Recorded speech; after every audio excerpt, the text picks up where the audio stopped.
आते ही इसका देह बन गई। अब कहते हैं ये इस देह को ना कुछ भी नहीं पता, ये तो खाली उसका घर है, रहने का घर है। अब कहते हैं इसके अंदर बैठकर अब वो क्या कर रहा है, अनेक दृश्य देख रहा है। अब देखो हम जितनी भी अनुभूति करते हैं इस देह के अंदर रह के ही करते हैं, जितनी भी अनुभूति की इस देह में आकार में रह के हमने अनुभूति की। अब उस अनुभूति को अलग तो कर ना सके, फिर हम क्या मानने लग गए, मैं मानने लग गए, मैं खा रहा हूँ, मैं सुन रहा हूँ, मैं चल रहा हूँ, जबकि चलने खाने पीने की इंद्रियां सारी अलग अलग हैं। कहते हैं ये एक मंदिर है, वैसे देखा जाए ये देह एक मंदिर है, मंदिर के अंदर ही हम भटक गए, मंदिर के अंदर ही हमें भ्रम हो गया। भ्रम क्या हो गया, जीव माँ पन्ना बहन पन्ना पन्ने लगे इतने सारे हमारे आगे। आदि जीव को जो भ्रम हुआ सो अपने स्वरूप को त्याग कर ही हुआ। हमें जितना भ्रम हुआ कैसे हुआ, अपने स्वरूप को भूल गए ना, नहीं तो स्वरूप में तो कोई बंधन है ही नहीं, उसमें कोई भ्रम है ही नहीं। कहते अनात्म भ्रम को देखने से जैसे बालक परछाई में भूत की कल्पना करता है, वैसे ही जीव ने कल्पना करी और जैसी उसकी भावना थी वैसा उसको भासित होने लगा। सारा ये बना कैसे, अपने स्वरूप के प्रमाद से। जब हमें अपने स्वरूप का प्रमाद हो गया तब ये सारा जगत बन गया, सारा संसार बन गया। तो जैसे बालक परछाई से डरता है, होता तो नहीं है ना भूत परछाई में, फिर भी वो डर रहा है ना उस परछाई से। कहते हैं ऐसे ही हम डरने लग गए, मैंने उसको ऐसे कह दिया तो फिर मेरा रिश्ता खराब हो जाएगा। कितना कितना डर मन के अंदर बैठने लगा। आदि जीव पृष्ठका में स्थित हुआ है, बुद्धि मन अहंकार और तन मात्रा का नाम पृष्ठका है। अब हम कहाँ बैठ गए, अपनी इंद्रियों के ऊपर बैठ गए, विषयों में बैठ गए, मन बुद्धि पर बैठ गए। बोलते सही आज मेरे मन में ये चल रहा है, पर उसको अपने से अलग नहीं कर पाते। अब ये पृष्ठका किसको कह रही हैं, सूक्ष्म शरीर को। सूक्ष्म शरीर में हम रहे कैसे, जीव वाला, जीव बनकर रहे हम उसमें। चैतन्य आत्मा आमूर्ति है। कहते ये तन मात्रा, बुद्धि मन अहंकार और तन मात्रा का नाम पृष्ठका है और देह अंत वाहक है। चैतन्य आत्मा आमूर्ति है। अब ये पृष्ठका इस आकार के अंदर आ गई। जो चैतन्य आत्मा है अपनी, उसका कोई आकार नहीं है, उसका कोई भी आकार नहीं है। जो हम आत्मा राम देखती है ना, वो उसके बैठने का स्थान है पृष्ठका की, उस सूक्ष्म शरीर का बैठने का स्थान है। कहते हैं जब उस साक्षी का प्रतिबिंब पड़ता है उसके ऊपर, तो वो इस स्थूल शरीर को हरकत में ला देता है। अब जो उसके बैठने का स्थान है, कहीं ना कहीं तो है ना अंदर, जो हमें अनुभूति करवाता है। अब वो उसी स्थान पे बैठता है जो हम आत्मा राम देखते हैं। अब आत्मा राम भी देखो बहुत कुछ मिलता जुलता होता है, जैसा आकार होता है ना, उस आकार की शेप जैसा होता है। क्यों होता है? क्योंकि हमारी बुद्धि में ये आकार पक्का हो चुका होता है। देखो हम स्वप्न में भी ना यही आकार देखेंगे अपना, कोई और आकार नहीं देखेंगे। जितनी क्यों अनुभूतियाँ हम इसी आकार के अंदर कर रही हैं हम स्त्री शरीर में। कभी हम अपने आप को पुरुष शरीर वाला नहीं देख पाएंगे स्वप्न में, कभी भी नहीं देख पाएंगे। वो दृढ़ हो गया ना ये आकार, तो वो जो आत्मा राम है वैसा ही बन जाता है अपनी दृढ़ता से। इस आकार की दृढ़ता बहुत जल्दी बन जाती है, हमें इसके लिए पुरुषार्थ नहीं करना पड़ता। ब्रह्म के लिए हम पुरुषार्थ कर रही हैं। अब कहते हैं जो बिना पुरुषार्थ के है वो जल्दी असर करता है। अब ये जो जीव भाव है बिना पुरुषार्थ के है, तभी वो आत्मा राम बाहर जैसा बाहर का आकार वैसे वो अंदर हो जाता है अपनी दृढ़ता के कारण। अब इसलिए कहते हैं वो चैतन्य आत्मा तो अमूर्ति है, उसको हमने कभी देखा नहीं। अगर उसकी अपनी हो ना ब्रह्म, मैं ब्रह्म हूँ, तो वो जैसे ब्रह्मा जी की हमने कोई पिक्चर देख ली या कोई तस्वीर देख ली, अगर मैं ब्रह्म हूँ तो अपनी दृढ़ता से वो चैतन्य जो आत्मा राम में अपना वैसे बन जाएगा, उस पिक्चर जैसे बन जाएगा। पहले आकार ढीला हो तभी बनेगा ना, ये शरीर रूपी कपड़ा ढीला हो तभी बनेगा। तभी कहते हैं वो चैतन्य आत्मा अमूर्ति है, आकाश भी उसके आगे स्थूल है, इतना सूक्ष्म है वो। प्राण वायु गुच्छा के और देह सुमेरु के समान है। प्राण वायु गुच्छा के मतलब वो पुंज जो है ना, प्राण श्वासों का जैसे फूका गया बाहर है ना, पुंज हो गया ना, वो गुच्छा हो गया। कहते हैं जो ये प्राण वायु है ना, ये आ रही है जा रही है, आ रही है जा रही है। जैसे हम ऑक्सीजन लेते हैं पैर से लेकर सिर तक हमारी जाती है, वो पूरी वो शरीर के अंदर फैलती है वो। कहते हैं प्राण वायु तो गुच्छे के समान है। अब मतलब वो हमें दिखाई देती है, जो हम श्वास ले रहे हैं ऑक्सीजन दिखती है हमें?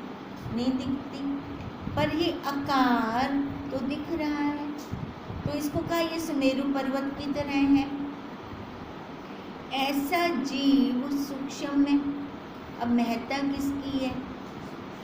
सूक्ष्म की है ना, इस आकार की तो कोई महत्ता नहीं है। ये तो उसका घर हो गया, एक रहने का घर हो गया। घर के जैसे हम वो करवाते हैं, रिपेयरिंग वगैरह करवा देते हैं है ना, टिप टॉप बनाने के लिए पेंट पूंट करवा देते हैं।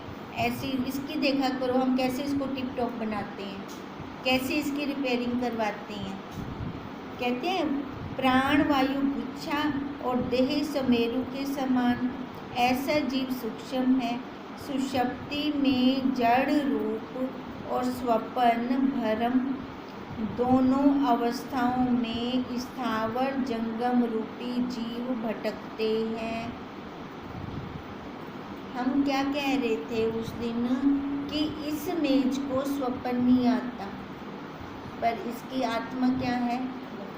लकड़ी है ना, आकार की आत्मा है ना। ऐसे इस देह की भी आत्मा है, वो ब्रह्म हो गया, पर इसको स्वप्न आता है ना, इसको नहीं आता, क्योंकि इधर अपना सूक्ष्म शरीर भी है, कारण शरीर भी है, इधर है नहीं, इसलिए उसको नहीं आता। अभी यही कहते हैं कि सुषुप्ति में तो जड़ रूप है, कुछ पता नहीं है इसको, पर बाद में तो पता चल जाता है। कोई मच्छर का काट जाए या चूहा काट जाए या कुछ भी हो जाए, फिर तो उसकी अनुभूति होती है। कहते हैं और स्वप्न कैसा है? भ्रम है भ्रम। उस काल में तो सच्चा लग रहा होता है, पर जैसे ही जागते हैं कैसे छू मंतर, अच्छा मैं स्वप्न देख रही थी, कैसे उससे अनुभूति होती है। कहते हैं वो भ्रम है। कहते हैं दोनों अवस्थाएं स्थावर और जंगम, ये दोनों अवस्थाओं में जीव भटक रहे हैं, हम भटक रहे हैं।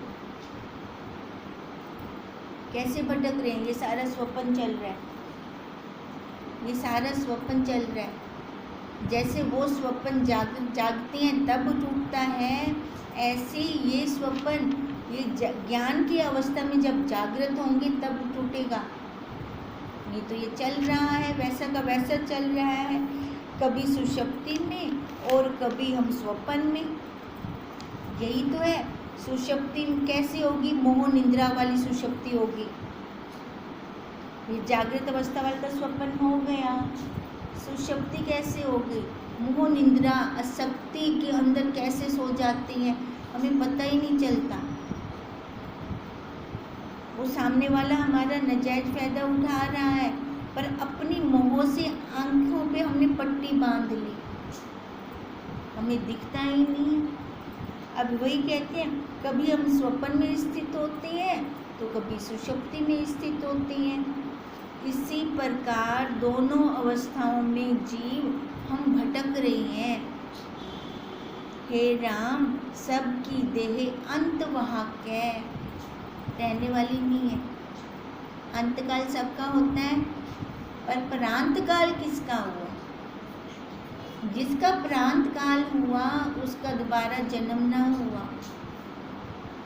कहते हैं उसी देह से हम सब चेष्टा करते हैं, जो इच्छाएं हो रही हैं, वासनाएं हो रही हैं, है ना। ये भी चाहिए मेरे को, ये भी चाहिए, कैसे कैसे कर पा रही हैं? इसी में रह के कर रही हैं, इसी के अंदर कर रही हैं, तो ये पक्का हो रहा है। जबकि ये श्री रूपी कपड़ा तो ढीला होना था। कभी स्थावर में जाकर वृक्ष और पत्थर आदि की योनि पाते हैं। फिर अब जैसे कर्म करते हैं, जितने हमारे ये नीच कर्म होते हैं ना, उतनी हमें स्थावर योनि मिलती है। एक जगह पे खड़ा हो, पत्थर बन जाओ, वृक्ष बन जाओ, सदियों सदियों तक वो खड़े रहते हैं, वैसे के वैसे खड़े रहते हैं। कहते हैं फिर हम ऐसी योनि जाते हैं। और कभी जब स्वप्न में होते हैं, जब जंगम योनि पाते हैं।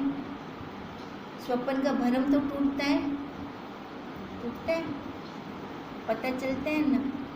कहते हैं वो जब भ्रम टूट गया, जंगम योनि, चलने फिरने वाली योनि प्राप्त की हमने। चाहे वो 4 पैरों वाली हो गई, उसमें भी फिर लेवल हो गया ना कर्मों का। चाहे वो 2 पैरों वाली हो गई, अब 4 पैरों वाली योनि में भी बराबरी नहीं है, ऊंच नीच है। 2 पैरों वाली योनि में भी ऊंच नीच है। कोई सेठ बन रहा है, कोई रंग बन रहा है, कोई झुग्गी झोंपड़ी में रह रहा है, कोई सड़क पे रह रहा है ना। ये कैसे कैसे रह रहे हैं? उस परमात्मा को तो वैर नहीं है, मैं इसको सेठ बनाऊंगा, इसको गरीब बनाऊंगा, उसको तो नहीं है, पर फिर भी तो है। फिर हम कहते हैं वो कण कण में है। फिर कण कण में है तो इमेज डिफरेंस क्यों?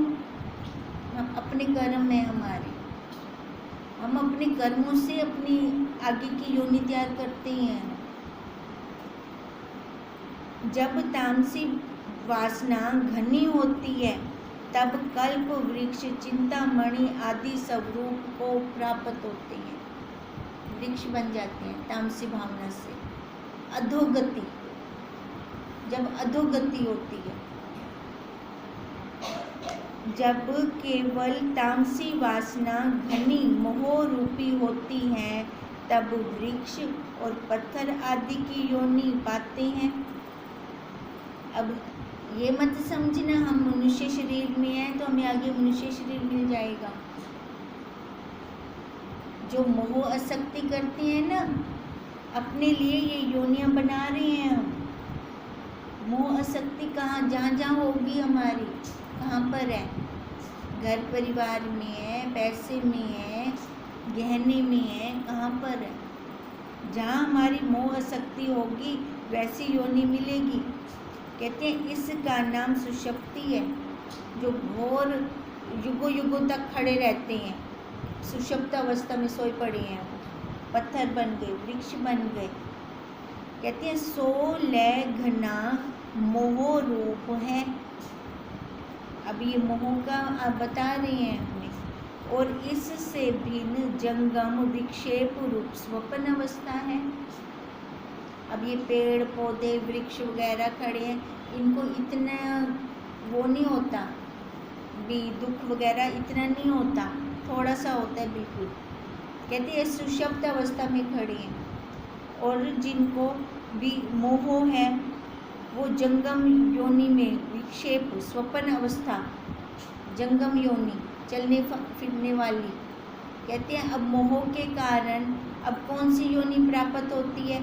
अब मोह है मेरे बच्चे के अंदर, ठीक है। अब उसके कारण मैं सामने वाले के साथ गलत कर रही हूँ, जब पता भी है मेरा बच्चा गलत है, पर मैं उसको बाल बांका नहीं होने दूंगी उसका, तो उसके लिए मैं सामने वाले के साथ गलत कर दूंगी, तो वो कर्म बन गया, मोह के कारण बना। चाहे वो बच्चा बादल पूछे ही ना, वो बच्चा बादल पानी का गिलास भी ना देवे, पर मैंने तो अपना कर्म बना लिया, बनाया। कहते हैं हम ऐसे कर्म बना जाते हैं, हमें पता ही नहीं चलता। कभी उसमें हम होते हैं तो कभी कभी हम जंगम अवस्था में होते हैं, तो कभी हम सुषुप्ति अवस्था में रहते हैं। ये मिलान कर रही हैं सुषुप्ति अवस्था, अपने जो जिस अवस्था में हमें कुछ अनुभूति नहीं होती, कुछ याद नहीं होता, वो अवस्था होगी पहाड़ पेड़ पौधों की अवस्था हो गई। और स्वप्न अवस्था वो हो गई जंगम अवस्था, चलने फिरने वाली अवस्था। हे राम, सुषुप्ति अवस्था में वासना सुषुप्त रूप होती है, पड़ी तो है ना उसके अंदर वासना, तभी तो वो पत्थर बना खड़ा है, तभी तो वो वृक्ष बना खड़ा है। वह फिर उगती है, उससे मोह रूप है। अब जब उसकी वो सुषुप्ति अवस्था खत्म होगी, फिर आएगा वो आकार में, है ना, भोग योनि भोग कर फिर प्राकृतिक चांस देती है ना, मनुष्य शरीर देती है। कहते हैं फिर देखती है, फिर से इसको मोह आता है, फिर से ये आसक्ति करती है, फिर वो चांस देती है। कहती है इससे मोह रूप है।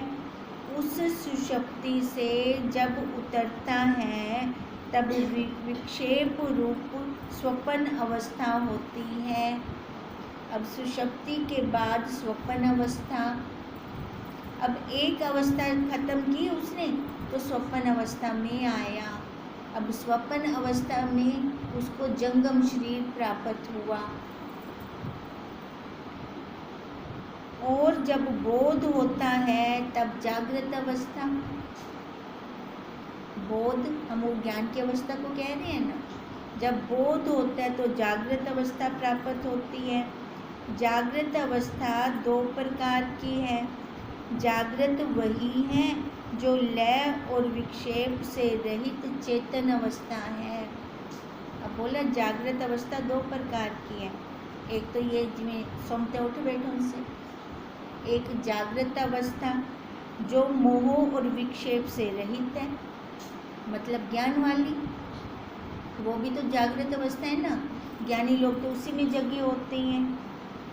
एक जीवन मुक्त जागृत और दूसरी विधेय मुक्त, ठीक है, एक जीवन मुक्त और दूसरी विधेय मुक्त। अब हमें ये देखना है, ये हमें दिखा रहे हैं, जैसे हम किसी लाइन को हेडलाइन कर देते हैं तो हमारा ध्यान उस पर ज़्यादा जाता है।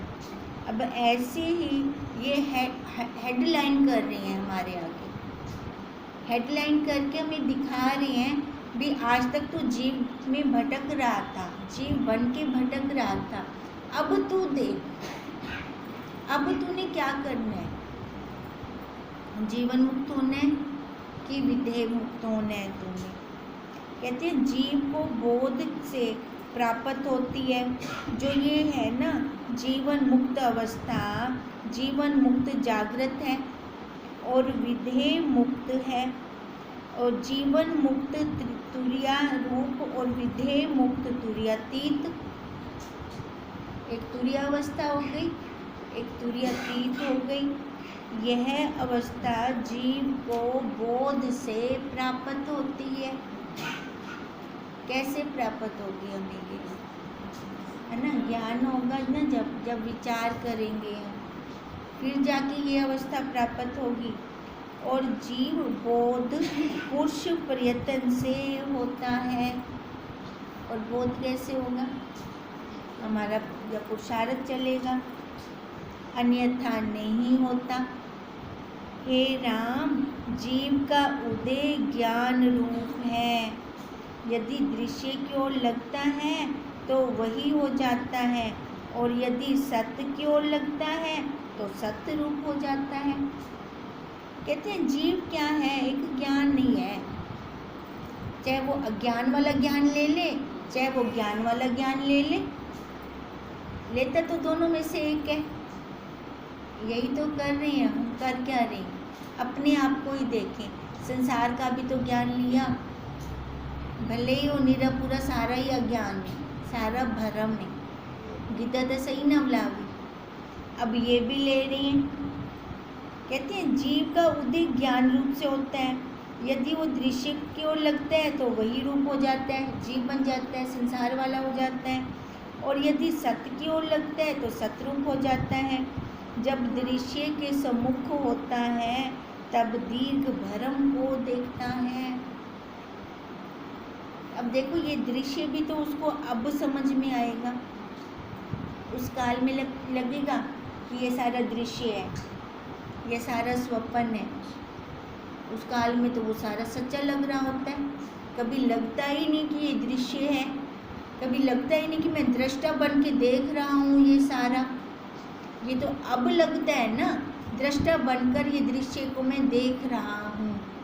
कहते हैं जीव के भीतर जो सृष्टि रूप होकर स्फुरित होता है वह भी आत्म सत्ता से भिन्न कोई वस्तु नहीं। वैसे भी बता रहे हैं, वैसे भी बता रहे हैं। बाहर की तरफ जाता है जीव बन जाता है। कहते बाहर भी तो वो परमात्मा ही है, उनके अलावा तो कुछ कह नहीं। पर नज़र दिखनी चाहिए, हमें वो दिखना चाहिए कि बाहर भी वही है। कहते हैं वह भी आत्म सत्ता से भिन्न कोई वस्तु नहीं। जैसे बटलोही में दोनों के समान जल भी उछलता है, बटलोही में दानों के समान, है ना? हाँ, वैसे वो भी उछलता है, और वह उस जल से भिन्न वस्तु नहीं होती। जो उछल रहा है वो जल ही तो है, वही तो उछल रहा है। वैसे ही आत्मा के सिवा जीव के भीतर और कुछ वस्तु ही नहीं है, वही तो है। अंगूठी सोने से भिन्न नहीं हो सकती, नहीं हो सकती ना। अंगूठी क्या है? सोना ही तो है। फर्क ये हो गया कि वो आकार में आ गई और उसका गुण स्वभाव बदल गया। अब ऐसे ही हम हैं तो ब्रह्म, अब ये आकार में आ गई। जैसे ही आकार में आए तो गुण लग गए साथ में। स्वभाव वही, जैसा गुण वैसा स्वभाव। पर हैं हम क्या? बने कैसे? जैसे अंगूठी सोने से बिना बन नहीं सकती, ऐसे हम ब्रह्म के बिना बन नहीं सकते। पर ये समझ हो, है ना? इसलिए कह रही हैं कि यह सृष्टि जो भासित होती है वो माया मात्र है माया मात्र। क्योंकि कोई टिकाऊ तो है नहीं। हम देखें कोई टिकाऊ मिले हमें, जो कल था वो आज भी वैसा का वैसा ही बना रहे। कहते इसलिए माया है। हे राम, जीव को स्वरूप का परमाद से सृष्टि भासित होती है। जीव को स्वरूप के परमाद से, अब परमाद है ना, हमें अपने स्वरूप का परमाद है ना, तभी ये सच्चा लगता है, तभी सामने संबंध सच्चे लगते हैं। वास्तव में कोई अपना कह नहीं, कोई संबंध हमारा नहीं है। संबंध के अंदर भी तो हम कितनी चालाकियाँ देखते हैं। फिर उस चालाकी को देखकर फिर कैसा लगता है ये मेरा रिश्तेदार और मेरे से ही इतनी चालाकी कर रहा है। अरे भाई वो तेरा करना ही कहना, ये तो तू मान रही है कि वो मेरे नानी है, दादी है, मामी है, भाभी है, वो तेरी कभी थी ही नहीं। ये समझ आए हमें। हम खाली कर्मों को ख़त्म कर रही हैं, यहाँ पर कर्मों की रील को ख़त्म कर रही हैं, क्योंकि वो उसके साथ कुछ था कर्मों का लेन देन, वो आएगा तभी तो चुकता होगा। अगर वो आए ना, जिसके साथ हमारे कर्म लेन देन है, वो हमारे सामने ही ना आए, खत्म कैसे हो गया? लता संचित कर्मा चूल्हा जोड़, वैसे संचित कर्मों का एक शरीर तो पूरा नहीं होता, कितने शरीर लेने पड़ते हैं उसके लिए। अपन हिंदी विच भी बचाते रखी वनु क्या थी वैसे, और नए कर्म जोड़ते जाएं साथ में। अगर वो कर्मों का संबंध नहीं दिखता, संबंधों के अंदर राग द्वेष आ जाएगा वहाँ पर। वो राग द्वेष जैसे आएगा, अपने कर्म और बन जाएंगे। हम आए क्या थे, क्या करने आए थे? कर्मों को ख़त्म करने आए थे, तो ख़त्म किया और बना दिया ना। तो ये समझ होनी चाहिए हमें यहाँ पर। हे राम, जीव स्वरूप के परमार्थ से सृष्टि जीव को भाषित होती है और सत्य जैसी लगती है। उसे नाना प्रकार का विश्व प्रतीत होता है और नाना प्रकार की वासनाएं उठती हैं। उससे जीव बंधन को प्राप्त होता है। बंधन का कारण क्या है? हमारी अपनी इच्छाएं वासनाएं, दूसरे की नहीं है इच्छाएं वासनाएं। जब वासना का क्षय हो तब मुक्ति हो, तब कोई आकार नहीं आएगा। तभी गुरुदेव कहते हैं शरीर खत्म हो जाते हैं, इच्छाएं वासनाएं खत्म नहीं होती। वही इच्छाएं वासनाएं और शरीर को तैयार कर देती हैं। अंतकाल सभी शरीरों का हो रहा है, परांत काल नहीं हो पा रहा। हे राम, मोह रूपी घनी वासना का नाम सुषुप्ति है। अब मोह का नाम क्या बता रहे हैं? अब सुषुप्ति अवस्था में कौन सी योनि बताई?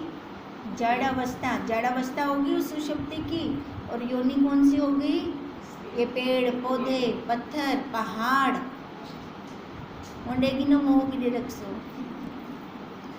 क्योंकि मोह भी इस आकार में ही होगा, है ना। इस आकार के बिना बाहर कोई मोह नहीं होगा। वह क्षीण अवस्था, वह क्षीण स्वप्न रूप है। भी थोड़ा सा बाहर को तोड़ो, थोड़ा सा उनको दर्द की अनुभूति होती है, ज़्यादा नहीं होती। जब स्वरूप का परमाद होता है तब दृश्य में सत्य बुद्धि होती है। बाहर वाला संसार सच्चा लगता है ना, बाहर वाले संबंध सच्चे, मेरी बहन सच्ची, भाई सच्चा, ये संबंधों से जब तक हम उठते नहीं ना, अपना काम नहीं कर पाएंगे। वो थोड़ी सी गलती वो कर देती है, हिल इधर जाता है। क्यों हिल जाता है इधर? क्योंकि जुड़े पड़ी हैं, सूक्ष्म तन मात्राएं जुड़ी पड़ी हैं। नहीं तो वो उसने किया, उसके भाव, उसने अपने भावों से किया, तेरे अंदर विक्षेपता क्यों आई? है ना। हम अलग अलग हैं ना, वो अपने घर, हम अपने घर। फिर क्यों प्रभाव क्यों पड़ रहा है? किस लिए प्रभाव पड़ रहा है? क्योंकि सूक्ष्मता से मान रखा है हमने, तन मात्राओं से मान रखा है मैंने ये सब। वह क्षीण स्वप्न रूप है। जब स्वरूप का परमाद होता है तब दृश्य में सत्य बुद्धि होती है, और जब उसमें प्रतीत होती है तब नाना प्रकार की वासनाओं का उदय होता है। क्या किसमें? जब ये सत्य बुद्धि दृश्य में होती है तब हमें वो दृश्य सच्चा लगता है ना, तो उस सच्चे से हमारी इच्छाएं बढ़ जाती हैं। वहाँ से हमारी इच्छा और बढ़ गई कि वो मेरे को ये दे, सामने वाला मेरे को सुख दे, है ना। अब ये इच्छाएं मैंने बढ़ाई, उसने तो नहीं बढ़ाई। मैं तेरे को सुख देसा या मैं तेरे को ए देसा, उसने कुछ भी नहीं कहा। मैंने अपने आप बढ़ा ली अपनी इच्छाएं वासनाएं। मैं चाह रही हूँ मेरी नूह आवे तो मेरी सेवा करे। मेरी नूह ने आखे कि मैं आते तेरी सेवा कर सा, आखे आई मैं अपनी बनाई हूँ ना मन विच, मैं क्यों बनाई हूँ? फिर वो इच्छाएं वासनाएं मैं खुद बनाकर खुद दुखी हो रही हूँ। बताओ, उसमें लेना देना किसी का कुछ है ही नहीं, है अपनी सारी कर्मों की रील। सुख है मेरी कर्मों में तो वो कर देगी, नहीं सुख नहीं है तो नहीं करेगी। ये समझ तो मेरे को खुद को हो। कहते हैं तब नाना प्रकार की वासनाओं का मैंने उदय कर दिया वासनाओं को, पर जब स्वरूप का साक्षात्कार होता है तब संसार की सत्यता नष्ट हो जाती है। जब संसार की सत्यता नष्ट हो गई तो क्या लगा, सच्चा तो कोई है ही कहना, कहते को मैं उम्मीद रखा, किससे मैं अपनी आशा रखूं कि ये आगे मेरे को पूरा करेगा। संसार सच्चा है ही नहीं। कहते हैं ये एकदम क्लियर हो जाता है, फिर हमें फिर वासना ही नहीं उठती। कोई उठेगी वासना? फिर तो ये लगेगा बस इस शरीर की प्रारब्ध है, लो दो और चलो, जो सामने आ रहा है ले दे करके पासे करेंगे। अंदर मत ले जा, अंदर कुछ मत ले जा, ये लो दो और चलो, ऐसा कर। जब हमारी समझ में आएगा और ऐसा व्यवहार जब हम करना शुरू कर देंगे तो कर्म नहीं बनेंगे। जो भी सामने आया उसी टाइम कर दिया, पर अंदर मत लेके गया, पानी में लाइन की तरह, है ना, मिट गई साथ के साथ। सामने आया कर दो वैसा का वैसा, पर साथ के साथ खत्म, पानी में प्लेन द प्लेन। वो अंदर थोड़ी देखने आ रहे हैं हमारे क्या चल रहा है इसके अंदर। पर हमें तो बचाव करना है ना अपना, हम इन युक्तियों से अपना बचाव कर सकते हैं। आज क्या निकला है हमारा?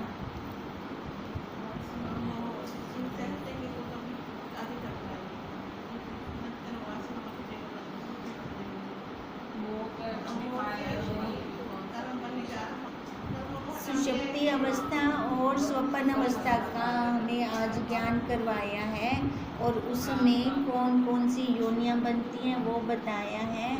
और सूक्ष्म शरीर मतलब प्रांत काल होना जरूरी है, क्योंकि जब तक इच्छाएं वासनाएं नहीं खत्म होंगी ना, तब तक ये योनियों में हम भटकते रहेंगे, है ना। प्रांत काल के लिए यही किया जाए, सारी इंद्रियों को मारो। रूप की इच्छा खत्म हो गई तो मैंने आंख को मार दिया, गंध की इच्छा खत्म होगी तो मैंने नाक को मार दिया। ये सारे इंद्रियों को मारना है, ज्ञान से, हट से नहीं, ज्ञान से, क्योंकि इन्हीं से ही इच्छाएं उठती हैं।